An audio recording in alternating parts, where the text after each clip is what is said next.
She smiled when you said she looked nice, but did she remember it the next day? Here's the brutal truth most men miss. Most compliments bounce off her like rain on a windshield.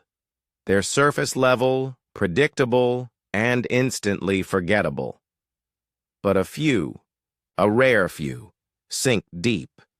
They don't just land, they echo. They replay in her mind long after you've left the room. She's lying in bed, the world quiet, scrolling through her thoughts. And there it is, again, that thing you said. She doesn't know why, but she keeps hearing it. That's the power of a well-placed compliment. Not one drenched in flattery, but one soaked in intention, precision, and understanding of female psychology. Today, we're unlocking 8 compliments that most men don't even know exist. And women, they don't just like them, they crave them.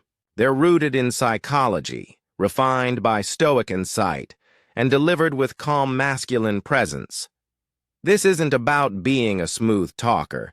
It's about becoming the man who speaks to her soul, not just her appearance. So, if you're tired of giving compliments that get a polite thanks, let's change the game.